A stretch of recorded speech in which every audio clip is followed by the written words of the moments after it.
Not enough people are respecting Loki as a serious threat when he is the most dangerous man on Elbaf, or most dangerous giant and man on Elbaf after Monkey D. Luffy, because Luffy does have that giant form in Gear 5, I can't fail to mention, which makes him the greatest threat to Luffy. And with Luffy having the mythical zone in Nika that's been, how do I say this, avoiding the world government since the Void Century, like it has minds of its own, that Devil Fruit power, it's obvious that Loki's legendary Devil Fruit is also related to the Void Century and Imu, hence why we see the Holy Knights looking for Loki with, of course, the Imu special circle they brought into Elbaf, aka mythical powers probably bestowed upon them by Imu. I wouldn't be surprised if Ja Rule's sword in his head was caused by Loki 6 years ago. Of course, for Ja Rule to be surviving with a sword in his head, there has to be some crazy Devil power involved that maybe alters reality, just like how Luffy's Gear 5 alters reality, which we've seen against Kaido when he punched through his head, or we've seen in Egghead Island multiple times, like he was doing some crazy stuff with ease. That's right, so today I explain why Loki is so important to the main storyline and how his Devil Fruit is actually bigger than we think, and how Shanks' brother, we might see some cool things with Shanks' brother and Loki involved in the next couple of chapters. I remember in the beginning of the Elbaf arc, the only female giant, a part of the new giant pirates, Hayurudin's crew Gerd, said that Roto was the actual shame of Elbaf, not Loki. And it's interesting because her saying that obviously she's just pretty much emphasizing how much she hates Roto. But it also makes me think Roto was born the same year as Loki in Big Mom's flashback. And we know she also defended Big Mom a little bit by saying we used to be friends before the craziness of Big Mom. Of course, destroying an entire village of giants. That was a throwback. So I think maybe Loki is getting some, how do I say this, positive traits through these dialogue. He's not as bad as we think. And for Oda to have Luffy sensing Loki right away in the arc is a big deal. I think it automatically connects Luffy to Loki this entire arc. It kind of reminds me how Luffy, or should I say Zoro, sensing Fujitora in the beginning of Dressrosa arc, and Fujitora was not an enemy after that arc. If anything, he was helping when it comes to the birdcage. So I think Loki is probably gonna help just from Luffy sensing him and like going straight to him. Like I think if Luffy felt like he was evil, he probably wouldn't even like help in a sense to release him like he's doing right now. Also, we learned that it took all of Elbaf's warriors to get him under control. This might even include Scopper, Gaban. Of course, this shocked Frankie that the entire Giants warriors had to team up together. And Jimmy seems to know something about Loki when it comes to his name, but he didn't get to finish his sentence. And of course, they tell how he killed King Harold for this legendary Delver ability. It's not too sure if King Harold had the Delver ability or did he steal it from him before King Harold actually ate it. But regardless, he killed his father for this Delver ability. And of course, they said that pretty much the next time he's released, he's going to ruin the world. I think it's a broken Delver ability for sure, for the fact that King Harold was killed. And now I think the details are still need to be determined. Did he actually kill King Harold with Shanks' brother and this Holy Knight coming now looking for Loki? The world government could definitely be involved when it comes to them actually wanting King Harold's Delver ability. The same way they wanted Luffy's Delver ability. I'll explain that a little bit later. Now, of course, Loki's not helping the villain cause of us thinking he's a good guy by saying pretty much he bought into this whole thing of bringing the world to an end. He must have a serious overpower to think that he thinks he can bring the world to an end. It kind of gives me the vibes of Kaido during the end of Dressrosa, how he wanted to end a war that ends the world. So I think that Loki, I truly believe his power is insane. The fact that his confidence we're seeing through this moment. And I like how Oda is putting an emphasis on how Loki believes he's the sun god.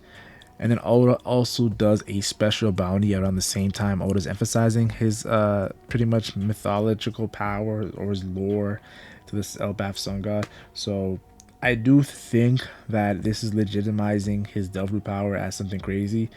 And he even asked Luffy, what do you think of my predicament? Meaning pretty much I gotta be locked up for something serious. Like, so I think that was cool how Loki is asking questions. It's like Loki knows that his power is not a regular power. His power is one of the top tier powers in the story. Loki even explains to Luffy that their intent was not just to catch me, it was to sweep me under the rug. And says he's praying for a release ever since. And it's been 6 years. Now, the fact that he's tied to an Atom Tree and there's Sea Stone being used on him, it kind of makes me think that they're hiding Loki. It's not like they hate Loki or want to kill him. It looks like they're hiding Loki. Like Loki's power is something that people want around the world. And I definitely think there's more to this. We even see the fact that Shanks, when he was on Elbaf before he defeated Kid with Conqueror's Haki coding Divine Departure, he came to Loki in the Underrealm, used Conqueror's Haki on his fodder, meaning I feel like there was words said between Loki and Shanks even knows the value of Loki's love for power. And the fact that Loki calls him a coward, maybe Loki's pissed off that Shanks didn't release him.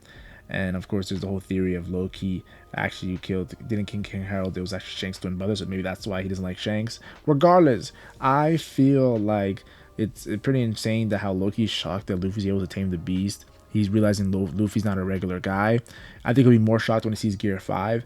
And the fact that Shanks is connecting Loki and Luffy, and even Colin, I think there's more to Loki. I think he's actually legitimate, and he might be bigger to the final plot line when it comes to Imu and the Void Sentry and all that. I think his Delphi is going to be main highlight in Elbaf right now. The fact that Luffy even knows that Shanks didn't come for like some sort of errand, like he was there for a reason, means that Luffy's interested in the relationship between Loki and Shanks. And depending on what Loki says, this actually might be a hint at Loki joining Luffy, not just for Elbaf, but maybe even the greater story.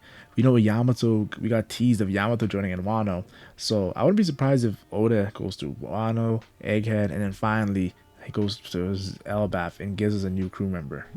Loki asked that Denden Mushi that looks like an older gentleman, does true fear still motivate you, even now? And he says, pretty much, when I can't stop thinking about it, I can't stop trembling. And it makes me think, like, why do you think Luffy trained Rayleigh? There was hope. Why do you think Shanks ran to Rayleigh after Luffy's words as a kid? There was hope. Why do you think Shanks stole the Nika fruit? There was hope. After Roger died, I feel like hope is one of the biggest things. So I think this old Denden Mushi probably is Scopper Gaban. And Scopper Gaban does have some hope for Loki in a sense. Loki even tells this character, who I think is Scopper Gaban, but it could be another older character, I would have slaughtered them all. That means that there's some sort of enemy. Could be Imu, could be the Celestial Dragons. This Denden Mushi says no, and then of course Loki says you're too naive. Like, how are you gonna miss a chance for payback? But also, this Denden Mushi notices Loki is nice, so it's a very good judge of character. It could not be Scopper, it could not be a voice-centric character. It could be a surprise twist that I might make a separate video on. Also, I noticed this little detail I have to mention, and people might look at me crazy for saying this, but Loki, when he's mad, you see an awakened swirl that we've seen on Yamato, and we've seen on Luffy in Gear 5, and we also seen on Rob Lucci and Kaku. Yo, Loki might already have awakened his legendary Delphi. Like, maybe his legendary Delphi was awakened and there's a base form like how it's going to meet Nika. Maybe Loki has that as well. All in all, I think Loki is something serious, and they're pretty much teasing this. I remember when there was the quote of Louis Arnold who was telling you not to linger on Elbaf too long, and we see that old man with the Wano hat that met with Crocus walking around, and the one who wanted Luffy to come. I think it could be Scopper Gaban, and I think this could lead to Elbaf being the villain.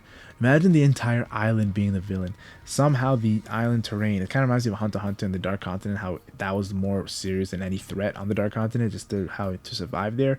Maybe surviving on Elbaf is harder than we actually think, and we're just having a, honeymoon stage right here. But let me just give you guys my actual theory. I think Scopper Gaban could bring together Luffy, Loki, through this Denden Mushi, of course, and when Luffy actually releases Loki. I think this is also could be leading to a great war on Elbaf, because maybe these two have the Hito Delphi ability. I don't know what Loki's is, but I know what Luffy's is, the Nika. I think Loki could be similar to Luffy's from the Void Sentry. The connection would be crazy, and I think also the Void Sentry connection will be raised as Luffy will do what Big Mom couldn't, get strongest giant on his crew. Yeah, I think Loki might join, aka like Odin Roger style and Wano. So there's gonna be a lot of hype, but I truly believe the enemy doesn't really matter here. It's the fact that the Holy Knights want Loki. His Delphi is actually getting more and more important, and everyone's mentioning the whole Ragnarok theory. Oh no, I think Loki, keep your eyes on this character. His Delphi is actually something serious, and how to say it could be, I think it's altering reality, kind of how Luffy's does, but a little more crazier.